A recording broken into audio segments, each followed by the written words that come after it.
Hi, everyone. It's Daniel and Samantha again, talking about channeling with yet another video. We wanted to continue the conversation on channeling and what typically happens to the new channeler, because, of course, it is a strange and wonderful experience, depending on what you believe and what your experience is to start channeling. I know you had a very nice experience early on with it, and it's always been nice for you. I yeah, I got really lucky. It literally was just I feel for me, and I don't know whether this is just because I've been a meditator ever since I was a child or just like decades. I don't know. It was the most natural thing in the world. There was no sort of dark night of the soul. It was just nothing was it was just like it was like it was always meant to be. Like it was like the most natural thing in the world, the channeling. Yes, for some people, you've got to go through the months of meditation, but you realize it's really there for everybody. And now, and I did mention this in one of my previous videos that we did, that I get to a stage now where I'm actually doing the healing sessions, and I'm literally, once I get into the heart space of like when I'm with a client, I'm literally bawling in tears, but it's just overwhelming love. Like it's just love that I have never experienced. And now it's my telltale sign because Saint Germain wants to come in. And that is the most magical thing about my healing sessions. I know beforehand when he's going to come in. It's not like I'm asking him. He's like he's there, ready. And the minute my heart opens, like I have never felt love like that. And I'm just crying, and I don't know what starts it. It's just his like calling card, like he wants to come through, and then he'll start talking. But that is so special. That has been like the most incredible thing for me, um with Saint Germain. And I'm not even saying it's my channeling session, because it's not even a channeling session, it's just now integrating with the healing session. So that has been so lovely. Like it's like, oh, I know he's coming, because my heart just opens, and then you're crying out of just, it's just so much love. It's beautiful. Yeah, it's so nice to hear you reporting that it's been such a lovely experience for you. And for a lot of people, because now I've been teaching it since 2013, so I've experienced a lot of the same feedback from people, the same kinds of experiences that I had early on, which is the first thing a person does with their own channeling is doubt it. They doubt that it's real.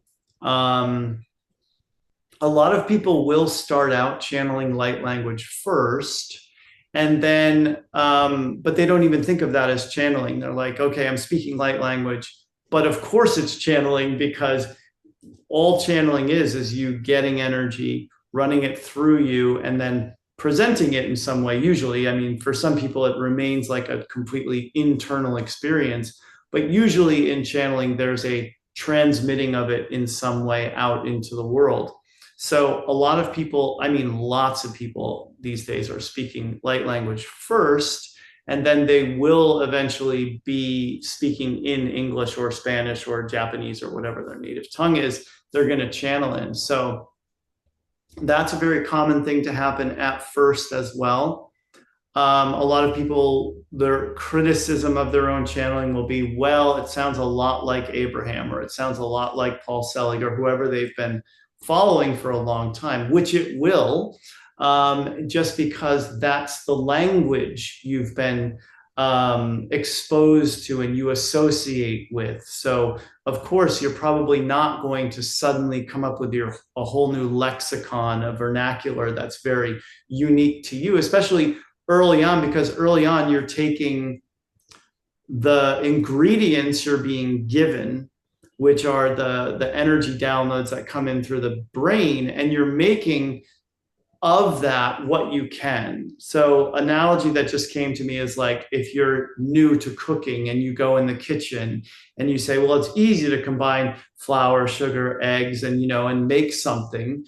And it may be rather basic and not the elaborate thing you see on these baking shows on TV, but it's a start. And so when you start channeling, you tend to it tends to be very flowery, very non-specific, and sounding very derivative of what other people have said. But again, that's just normal. And it's just like you're riding your bike with the training wheels on. Eventually, you'll get them off and you'll graduate to a bigger bike and a faster bike, and maybe even do extreme downhill, mountain biking. Who knows? But you are where you are when you start, and you definitely have to make peace with that and just go, you know what, it's fine. It's something. I've crossed this non-speaking speaking threshold, which is important. And the worst thing we can do is just be hard on ourselves and say, well, I can't prove that any of this is true, so why would I keep going with it? Or administer a bunch of tests on yourself to make sure it's true. I've just found, so glad I found the Seth material is finally available on Audible. So I bought it right away as soon as I saw it, and I've been listening to it, and it just details Seth and Jane and Rob's early experiences. And those two, Jane and Rob, had so much doubt of what was happening, and that this was even something that existed apart from Jane, even though apparently he gave them a name of someone that he was in his past life, and it was someone they could look up. So it's so typical to think that you're not doing it when you are doing it. And so everyone that starts doing it really needs to encourage themselves, or hopefully get encouragement from someone outside of themselves that's going to keep them sitting and doing it, because the only way you're going to get better at it is practice. Just like anything else in life, it's not that different from anything else, where you're better at the violin the 1,000th time you pick it up than you are the first time you pick it up. I really agree with that. I made a point a couple of months into the healing session, and I promised myself that I would never doubt what I was hearing. I would never do that, because there was a part of me that just was told that, this is a personal message. This is not what I'm told to give this message to everybody, but I heard the voice, what if you don't, then we'll just go to somebody else that will trust us if you don't. So from that moment, I just said, no, I'm whatever comes through, however, may not be for that person to hear, I'm going to just trust, and I'm going to say whatever. I'm going to trust 100%. And I've got to a stage now where I've really sort of gone past the doubting part, and I will now ask the client, is there anything that they want to ask? Whereas before, I'd want to be in control, because I would think then I know what to say. But then you realize, well, then who's actually doing the channeling? Is it me or something else? But the moment I just say to the client, do you want to ask anything? It's like I'm completely out the way. I'm taking no responsibility for this, and I'll let the channeler do whoever the being come through and say whatever they want. So I found those two things really work for me, just never doubting and just speaking that truth. It took a long time to get to that place, but now it's like I don't, it's like I have to trust, and I'll let whatever come through. And like you said, totally take off the responsibility and ask the client, is there anything that they want to ask, as opposed to just controlling the whole healing and channeling session. Because then what are you learning, or what do you really, how much are you letting go, and then letting the beings do what their what their job is. Yeah, we have to surrender. We have to trust and have faith and surrender and all those things that we hear over and over in the New Age. But it's true. In order for it to evolve, you have to keep taking that next step and that next step. And in my experience, people do start out when they're channeling doing a lot of hesitating. There's a lot of umming and awing and it's not smooth and polished. And like I said, it's generally not very specific, and definitely not talking a lot about world events and things of that nature. But that's what that person needs. A lot of times too, when a person starts channeling, it's all for them. They'll channel messages for themselves, and it will be all encouragement, just encouraging them to keep going and to believe that this is real. Now, when I started out, I would only channel for other people, so I didn't really get that. But what I did get, which was so great, was people gave me their positive feedback, and then I was like, okay, I guess I should keep doing this then if they're really enjoying it this much. I think what I mean, I was so lucky to have you as a teacher and a mentor, as opposed to learning it some other way where you just don't have that one-to-one. I mean, I was so lucky and privileged. It took me a long time to even pluck up the courage to ask you because I didn't think it was a possibility.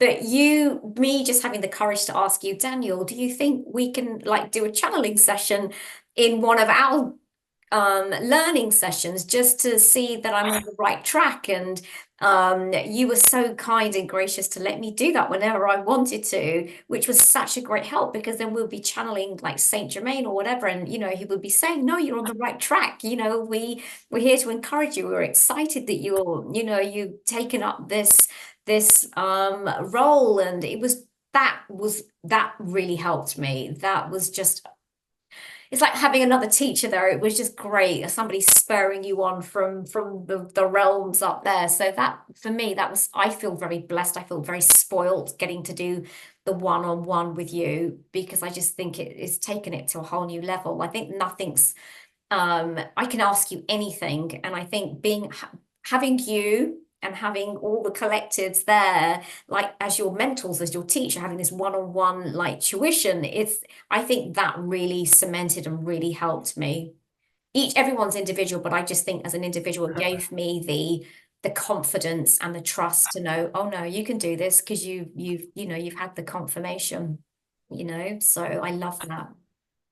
And everyone should try it by themselves and with other people, and all the different ways that you can, having a question, not having a question, because there will be a way probably that will work best for you, and you may have to find it, but you definitely don't have to think in terms of like, well, that's how it happened for this person, so it has to happen that way for me, because everyone's story is a little bit different.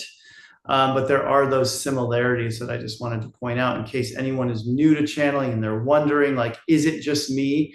It's not just you. So many people have experienced the weirdness of it and the feelings about it that most people have, because most of us are not supremely confident to that extent where we go, well, everything I do is just brilliant, so of course my channeling is going to be as well. And we tend to be more critical of ourselves, and so then we take that and we shine that same spotlight on our channeling, and that's why we benefit so much by doing it for others.